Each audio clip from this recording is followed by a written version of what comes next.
Саламатсыңдар ма балалар? Бүгінгі сабаққа қош келдіңдер. Сабақтың тақырыбы дыбысты жазу және ойнату. Бүгінгі сабақтан үйренетініміз дыбысты жазу құрылғылары және дыбысты жазу программасы. Қоршаған әлем алуан түрлі дыбыстарға толы. Күннің күркіреуі, жануарлардың дауыстары, жапырақтардың сыбдыры және тағы басқалар табиғи дыбыстарға жатады.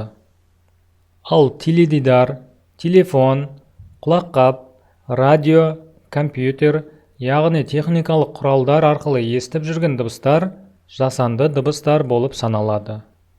Дыбысты жазу үшін компьютердің қосымша құрылғылары, яғни микрофон, дыбыс колонкасы, құлаққап керек. Балалар, дыбысты жазу үшін қандай программа қолданылады? Дыбысты жазу программасы арқылы жазылады. Оны іске қосу үшін алдымен пуск батырмасын басамыз. Одан кейін все программы, яғни барлық бағдарламалар батырмасын басамыз.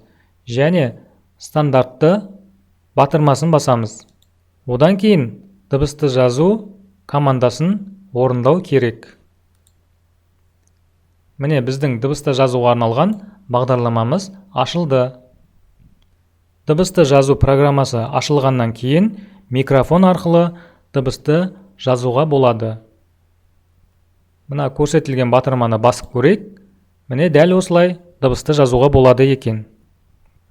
Дыбысты жазу терезесінде дыбысты жазуды бастау және тоқтатуға арналған батырмалар орналасқан.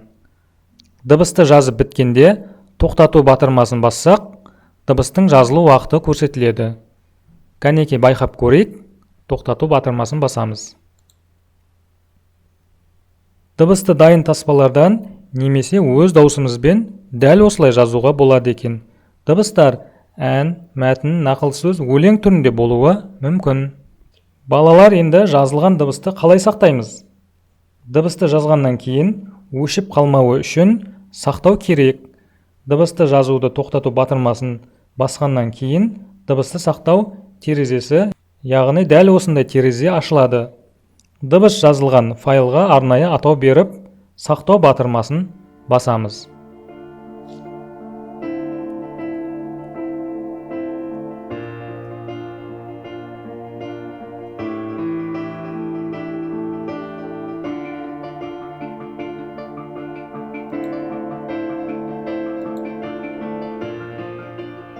Енді балалар, біз дыбысты сақтап болдық. Жазылған дыбысты ойнату үшін сақталған файлды таңдап, тінтуірдің сол жақ батырмасын екі рет чертеміз. Міне, дәл осылай дыбысты жазуға болады екен. Міне, осылай дыбысты ойнатуға болады. Балалар, бүгінгі сабақ сендерге түсінікті деп ойлаймын. Талдап салыстырайық. Құлаққап пен дыбыс колонкасы арқылы дыбыстардың қалай естілетінін салыстыр. Бүгінгі сабағымыз осымен аяқталды. Сау болыңыздар.